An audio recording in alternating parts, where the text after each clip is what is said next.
Chainsaw Man Chapter 143 just made every fellow Reze fan, such as myself, scream out with joy, and not because she was in this chapter, but instead because in this chapter we have Quanxi show up, which means that Fujimoto is slowly starting to sprinkle in more of our beloved hybrids that we saw in part 1 of the Chainsaw Man story into the story of Chainsaw Man Part 2, and to say that Quanxi left a good impression for her debut in this second part of the story is an absolute understatement, because not only did she show up in a super impressive way, but she quickly reminded us that when it comes to her speed, she's easily one of the fastest characters that we saw in part 1 of this story, and faster than the weapon hybrids could blink. Quanxi made light work out of all of them, essentially proving that the hybrids plotting that mass murder, they were a level 10 Pokemon and she was a level 88 Pokemon. The fight was over before it ever started. So with my initial knee-jerk reactions out of the way, let's back things up and dive into the review itself so we can unpack everything that happened in the chapter. I'll definitely say this, these hybrids, they clearly got a few screws loose, at least a couple of them, for how they're actually behaving, because they pretty much let it be known that when it comes to making a scene, these hybrids are very methodical and they have a gruesome plan in place in order to make sure they raise awareness for their cause and force Denji to do the one thing that we know that he can't, which is transform into Chainsaw Man, and if he does, then Nayuta gets her head cut off. Their plan was to specifically target women and children, cutting off their limbs because the women and children would be the ones to scream the loudest, and interestingly enough, had it not been for Quanxi, they might have forced Denji's hand, because all those screams of women and children might have been too much to make them sit by and wait for public safety to step in, especially if it happened to some pretty ladies that were getting their limbs cut off right in front of Denji. However, while their plan itself might have been something that was really smart when you look at it, cruel but definitely very smart, the problem with any well thought out plan that requires the help of others is that it all depends on whether or not all those people on the plan are going to be able to coexist and set aside their own differences long enough for the plan to be put in motion. Everyone has to be all in, or else things can blow up very quickly, and they will blow up quickly when you least expect it. And I know myself and others thought that maybe the sword hybrid Sugo would be the one who hesitates to take things too far just based off of stuff we saw with this character in the past, but in this chapter he's slowly getting over his hesitation as he begins to start talking himself into going through with the attack. Sugo looks like he isn't all the way invested in this when you first see him, and if this happened to be the streets and all these hybrids are part of a crew, he'd be the one you have to worry about snitching if the police picked him up, because that line where he's going, I'm a weapon and I'm loaning my body out just for a little bit, that clearly is someone who knows that they're about to do the wrong thing and they don't want to do the wrong thing, but because what everyone else is doing, they're going to do it as well. You can tell that he's clearly someone who's looking for a place to belong, a place where he fits in, and he's wavering. But if you see it and I see it, then you can believe the hybrid that's smoking the cigarette sees it as well, and you can see how quickly he takes the religion angle and uses it, because it's one of the basic human instincts that people have when it comes to looking for a place where they belong,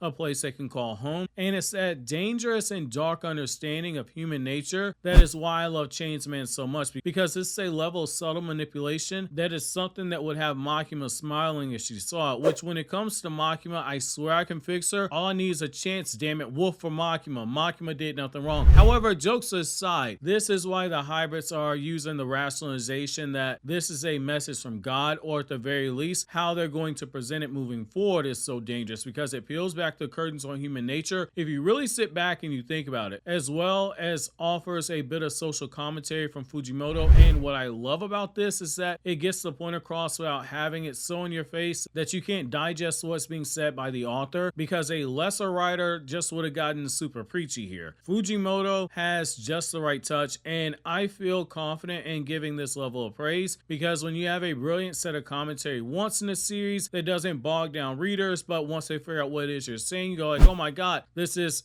accidental brilliance. No way they thought this out in advance. But when you do it again in the same series and this close together, that's just downright raw talent. Lightning does not strike twice. Just like how Fujimoto admittedly used the Gun Devil to make a bit of commentary on gun culture, we're seeing him further explore the concept of religious cults with this Church of Chainsaw Man cult, and showing us how as humans we can commit acts of atrocities under the name of whatever god it is that we feel like like that we believe in. It's been done in the past, and unfortunately it will be done in the future. And due to human beings having that need to believe in something larger than themselves, no one will ever question if someone was truly pushed by the god to carry out a act or a series of acts of atrocities, or rather most people won't push the subject if someone takes that stand. That's actually where the brilliance of Quanxi showing up in this chapter at the exact moment that she does comes in, because she's chopping off limbs before things go too far, and in her character we see the representation that when vile acts are being used behind the cover, people falsely using religion to hide behind them,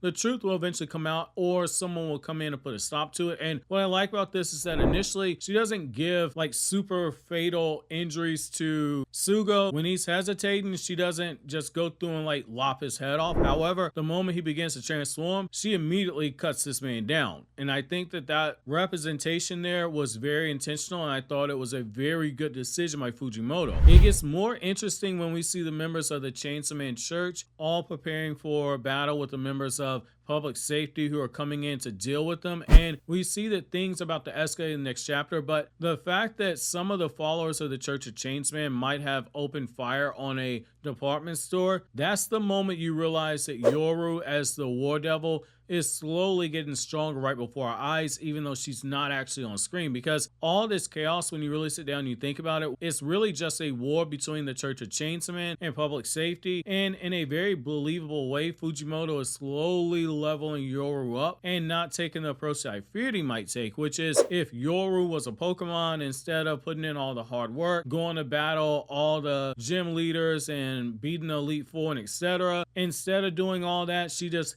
got fed a bunch of rare candies and leveled up overnight. But instead we see that this is clearly not going to be the case. When you read between the lines what Fujimoto's doing here, this feels like a natural progression for Yoru by extension, and as things heat up is only going to get crazier, particularly when you factor in the fact that Fami and the idea that she's likely one of the people who planned all this stuff to happen is going to make your head spin, because we know that she has a strong interest in Yoru growing stronger. My chapter question for you guys is going to be exactly that. Do you guys think that Fami was the one pulling the strings behind the events of this chapter in terms of the Church of Chainsaw Man? And is this narratively a good way to level up Yoru? And finally, between Sugo showing hesitation as well as Quanxi showing up, how do you feel about these small touches that Fujimoto put in this chapter? Do you think that this is going to lead the way to more of the hybrids that we saw in Chainsaw Man Part 1 showing up? Is Quanxi going to be the only one? Are we potentially going to see Reze show back up? And if Reze does show back up, how do you think that interaction with Denji is going to go, given everything that happened at the end of Chainsaw Man? Do you think that it's a good idea to have Reze show up and interact with Denji and Nayuta? Or you think that over? Click here to watch these other Chainsaw Man videos.